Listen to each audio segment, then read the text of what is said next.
Hi guys, we are to explain. आज हम explain करने वाले हैं आया एनिमे सीरीज के एपिसोड 7 को। एपिसोड 7 की शुरुआत में हमें कुछ फास्ट के सीन दिखाए जाते हैं। मोमोको सान के पास छोटा युकितो आता है और उनसे पूछता है आज ब्रेकफास्ट में क्या बनने वाला है। मोमोको सान कहती है आज तुम जल्दी उठ गए, क्या बात है। तभी वहाँ पर युकितो के फादर मास्टर यानागी सा आते हैं कुरामा सेंसे और इबुकी को ट्रेनिंग देकर। अब से हम कुरामा सेंसे को हारुकी सान कहेंगे और इबुकी को आका कहेंगे। वो दोनों लगभग 17-18 इयर्स के होंगे। उन दोनों की हालत बहुत ज्यादा खराब थी। यानागी सा आकर मोमोको सान से पूछते हैं आज ब्रेकफास्ट में क्या बना है। ट्रेनिंग करते समय हारुकी की वजह से आका को थोड़ी चोट लगी थी, इसीलिए हारुकी थोड़ा परेशान होता है। मास्टर यानागी सा कहते हैं तुम्हें इतना परेशान होने की कोई जरूरत नहीं है, ये बस एक छोटी सी खरोच है, मैं इसे कुछ ही समय में ठीक कर दूंगा। फिर वहाँ पर छोटा जिंगी और युकितो आते हैं। जिंगी कहता है आका को फिर से चोट लगी। फिर मोमोको सान आका के पैर पर मलम पट्टी करती है। मोमोको सान कहती है आगे से संभाल कर रहना।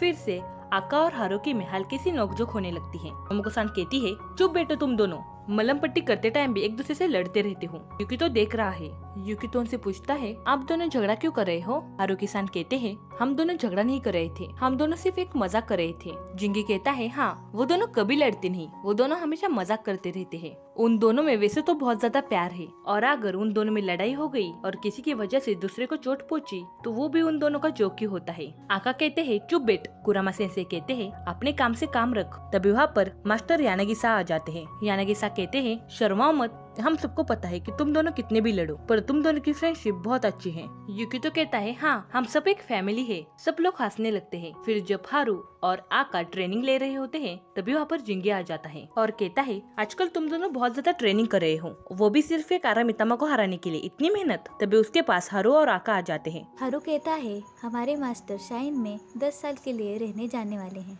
तब तक हम दोनों बहुत ज्यादा ट्रेनिंग कर अपने पैर पे खड़े हो जाएंगे। आका कहता है जिंगी तुम भी हमारे जैसे हो, तुम्हारे पास भी वाटर इम्पल्स कनेक्शन पावर है, तभी भी तुम ट्रेनिंग क्यों नहीं कर रहे हो। जिंगी कहता है नहीं, मैं एक सीक्रेट वेपन की तरह हूँ, इसीलिए मुझे कड़ी मेहनत करने की कोई जरूरत नहीं है। तभी उसके पीछे मास्टर यानागी सा आकर उसको पीछे से लात मारते हैं और उसको नीचे गिरा देते हैं और कहते हैं आलसी कहीं के, तुम्हें बहुत कड़ी मेहनत करनी चाहिए। जिंगी कहता है मैं तो जो कर रहा था। तभी आका यानागी सा के सामने आ जाता है। मास्टर यानागी सा उससे कहते हैं क्या हुआ आका।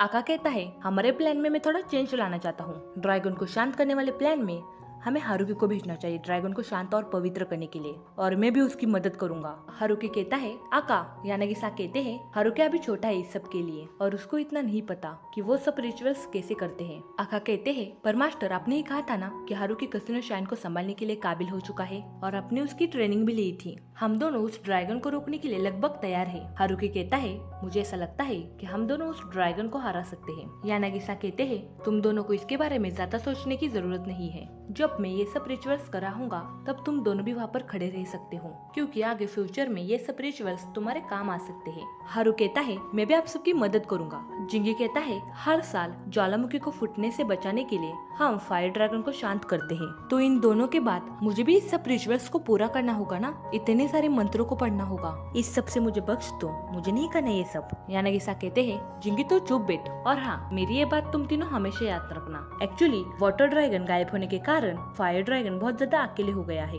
इसकी वजह से वो हर जगह तबाही मचा सकता है। बहुत जल्द वो आरामितामा में कन्वर्ट भी हो सकता है, और इस सब को रोकने का बस एक ही तरीका है, अगर हम फायर ड्रैगन को वोल्केनो के अंदर सील करें तो, जब तक वाटर ड्रैगन वापस नहीं आता। हारुकी कहता है ठीक है मास्टर, आप वो रिचुअल पूरा करिए, हम भी आपकी मदद करेंगे। यानागी सा कहते हैं यस, तुम समझ गए कि मैं कहना क्या चाहता हूँ। ये रिचुअल बहुत ज्यादा इम्पोर्टेंट है, इसीलिए मैं इस रिचुअल को किसी नए हाथ में नहीं दे सकता। आका मन में सोचता है हालांकि हम फायर ड्रैगन को कितना भी दबाने की कोशिश करें तभी भी वो बहुत ज्यादा शक्तिशाली है और वो अपनी पावर से कभी न कभी उस शील को तो तोड़ ही देगा, इसीलिए उसको दबाना फायदे का काम नहीं होगा। यानागी सा कहते हैं कि आका तुम समझ गए होंगे कि मैं कहना क्या चाहता हूँ, और इस रिचुअल से तुम तीनों को भी बहुत कुछ सीखने के लिए मिलेगा। तभी वहाँ पर मोमोको सान आ जाती है सबके लिए जूस लेकर। जिंगी बहुत ज्यादा खुश हो जाता है। मुझे ऐसा लगता है कि जिंगी बचपन से ही बहुत ज्यादा पीने का शौकीन था। मोमोको सान कहती है अपने अपनी शरबत ले लो। जिंगी कहता है मुझे स्ट्रॉबेरी फ्लेवर चाहिए। यानागी सा कहते हैं हरामी लड़के कहीं के, मैं तुम्हारा मास्टर हूँ, तुम्हें पहले मुझे पूछना चाहिए कि मुझे क्या चाहिए। तभी वहाँ पर युकितो भी आ जाता है। मोमोको सान कहती है मास्टर यानागी सा आपको कौन सा फ्लेवर चाहिए। यानागी सा कहते हैं जिंगी मेरा शिष्य है, इसीलिए उसने जो स्ट्रॉबेरी जूस लिया है मुझे वो चाहिए। जिंगी कहता है नहीं, मैं नहीं दूंगा, इसमें शिष्य होने का कोई लेना देना नहीं है और ये मेरे रूल में आता है। यूकी तो कहता है मुझे भी चाहिए। वो सब एक फैमिली के जैसे रहते हैं, बहुत अच्छे से। चतुरा और यूका के जैसे जिंगी, हारू और आका लेटर बॉक्स से लेटर निकाल कर आरामितामा के केसेस को सॉल्व करते थे। फिर हमें उनकी मेमोरी दिखाई जाती है, जहाँ पर वो सब बहुत ज्यादा एंजॉय करते थे, एक साथ नहाते थे, एक साथ घूमते थे। हारू और आका में भी बहुत अच्छी फ्रेंडशिप थी। हारू और आका एक दूसरे के साथ मिलकर हमेशा प्रैक्टिस करते और मेयर और यानागिसा भी एक दूसरे के साथ ड्रिंक करते। फिर हमें रात का सीन दिखाया जाता है, जहाँ पर यूकी तो सो रहा होता है। तभी उसके पास मास्टर यानागिसा आ जाते हैं और कहते हैं पता ही नहीं चला कि तुम कब इतने बड़े हो गए। तभी उनको एक अर्थक्वेक का झटका महसूस होता है। यानागिसा बाहर आते हैं और आसमान को देखने लगते हैं और आसमान को देखकर कुछ तो सोचने लगते हैं। आसमान में बिजली अभी बहुत जोर से कड़क रही होती है। फिर हम छोटी इबायरा को देखते हैं और न्यूज में बता रहे होते हैं कि आज बहुत बड़ा तूफान आने वाला है, इसीलिए कोई अपने घर से बाहर ना निकले। यानागिसा कहीं तो जाने लगते हैं। तभी उनके पास हारू और आका आ जाते हैं। यानागिसा उनसे कहते हैं मुझे लगता है कि आप हमें रिचुअल शुरू करना होगा और मुझे उसका थोड़ा सामान लाने के लिए मेन आइलैंड पर भी जाना है, इसीलिए तुम दोनों मेरे इंतजार करना। हारू कहता है कि आज हमें रिचुअल शुरू करना होगा। आका कहता है हम आपके शिष्य होने के नाते हमारी भी जवाबदारी बनती है कि हम भी आपके साथ फायर ड्रैगन को शांत करने में आपकी मदद करें। मास्टर यानागिसा कहते हैं इसीलिए तो मैंने एक हथियार बनाया है और मैं उसे लेने के लिए जा रहा हूँ। तभी वहाँ मोमोको सान भी आ जाती है और कहती है टेक केयर। हारू भी कहता है हाँ मास्टर, संभाल कर रहना। आका कहता है मास्टर अगर आपको कभी जरूरत पड़े तो बुलाना। मास्टर यानागिसा कहते हैं तुम सबको मेरी इतनी फिक्र करने की कोई जरूरत नहीं है, मैं जीत कर ही वापस आऊंगा। और फिर वो वहाँ से चले जाते हैं। जिंगी भी वहाँ पर आ जाता है और उनको जाते हुए देखता है। मास्टर वहाँ से 4th आइलैंड पर चले जाते हैं। फिर कुछ समय बाद हारू और आका भी देखते हैं कि मितामा बहुत अजीब व्यवहार कर रहे हैं। हारू कहता है मितामा बहुत अजीब व्यवहार क्यों कर रहे हैं। आका कहता है शायद साइलेंट आइलैंड का प्रभाव यहाँ तक फैल गया है। मोमोको सान उन दोनों से कहती है ज्यादा स्ट्रॉन्ग बनकर दिखावा करने की कोई जरूरत नहीं है, मास्टर यानागिसा का वापस आने का इंतजार करो। आका कहता है मुझे नहीं लगता कि मास्टर हमें बुलाएंगे। हाल ही में आया अर्थक्वेक की वजह से सब कुछ सील हो गया है। यूकी तो भी बहुत डरा होता है, उसने मोमोको सान को कसकर पकड़ा था। आका कहता है अर्थक्वेक सिर्फ आने वाले खतरे का संकेत दे रहा है, अगर वोल्केनो फट गया तो पूरा आयाका आइलैंड खत्म हो जाएगा और मुझे ऐसा लगता है कि हमें ही अब फायर ड्रैगन को शांत करने का रिचुअल शुरू करना होगा। मोमोको सान कहती है बिल्कुल नहीं। हारुकी कहता है फायर ड्रैगन बहुत ज्यादा शक्तिशाली होगा, वो एक बॉम्ब की तरह कभी भी सभी आइलैंड को बर्बाद कर सकता है। और वो मन में सोचते हैं पर आका कह तो सही रहा है, हमें ही मास्टर आने तक फायर ड्रैगन को शांत करने का रिचुअल शुरू करना चाहिए। तभी वहाँ पर मेयर का एक आदमी आकर स्पीकर पर चिल्लाकर उनको बताता है मेयर आयाका आइलैंड के लोगों को यहाँ से दूर भेज रहे हैं, उन्होंने एक बड़ी जहाज की व्यवस्था की है। मिस मोमोको और तुम सब बच्चों भी वहाँ पर जाओ। हारुकी कहता है हमें अब जाना होगा, क्या तुम मेरी मदद करोगे आका? आका कहता है हाँ। जिंगी भी चिल्लाकर कहता है मैं भी आपकी मदद के लिए आऊंगा। तभी आका उसके सर में हल्के से घूसा मारता है और कहता है जिद मत करो, तुम अभी जूनियर हो, तुम्हें खुद के ऊपर बहुत ज्यादा प्रैक्टिस करने की जरूरत है।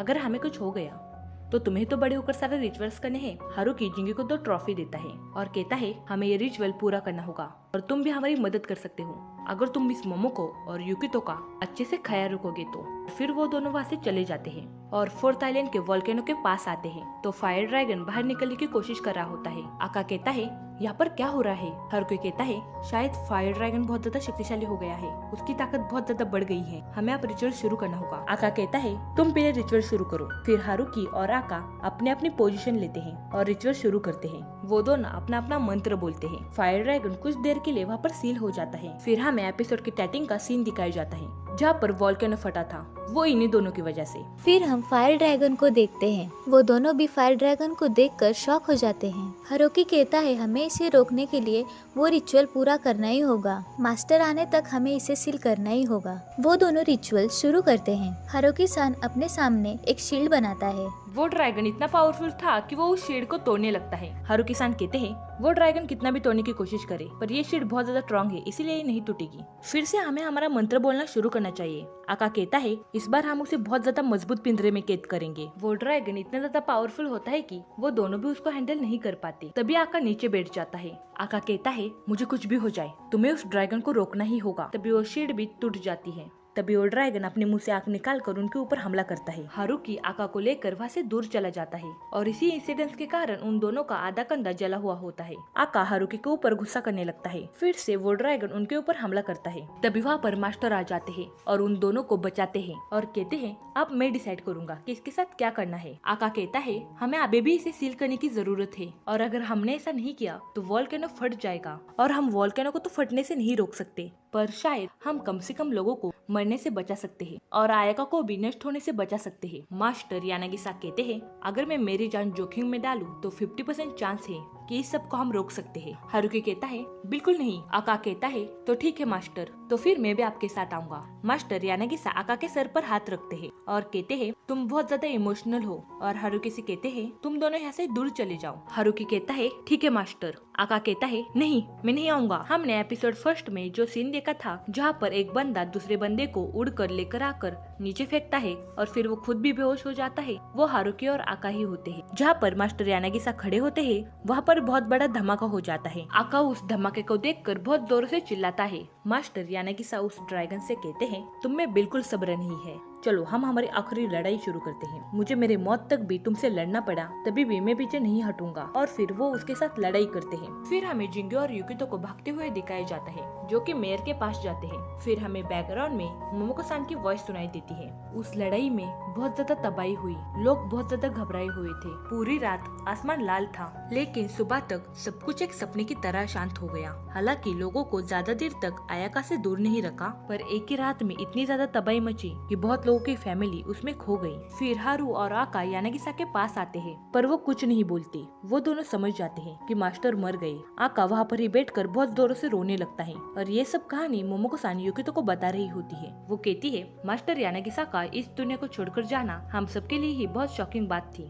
मास्टर के जाने के बाद उन दोनों में बहुत ज्यादा लड़ाइयाँ होने लगी और फिर एक दिन आका इस आइलैंड को छोड़कर पता नहीं कहाँ चला गया। उसके बाद हारुबी कैसिनो शाइन को संभालने के लिए चला गया। फिर जब 7 साल बाद आका इस आइलैंड पर वापस आया तब वो बहुत खतरनाक मैजिक को सीख कर आया था। और जैसे कि आज तुमने देखा ही होगा कि हारू और आका का रिलेशन अभी भी इतना अच्छा नहीं है। युकितो कहता है मतलब ये सब मेरे पापा के जाने के बाद शुरू हुआ है। मोमोको-सान कहती है पर वो मास्टर यानागी ही थे जिन्होंने इन दोनों को करीब से जोड़कर रखा था। फिर युकितो जिंगी की तरफ देखता है जो कि बाहर लेटा हुआ होता है और युकितो को अपने बचपन की एक मेमोरी याद आती है। युकितो मनी मन कहता है मुझे याद है जब वोल्केनो फटा था तब वो जिंगी ही था जिसने मुझे बचाया। और वो उस समय को याद करने लगता है जब युकितो और जिंगी वहाँ से भाग रहे होते हैं। तब बचपन में युकितो गिर जाता है जो कि हमने एपिसोड 1 में भी देखा है और जिंगी अपना हाथ आगे करता है और वो दोनों वहाँ से भागने लगते हैं। और फिर वो अपने हाथ को देखता है और कहता है वो जिंगी ही था जिसने मेरी उस समय मदद की थी और मुझे हमेशा प्रोटेक्ट करने का वादा किया था। मोमोको-सान कहती है हाँ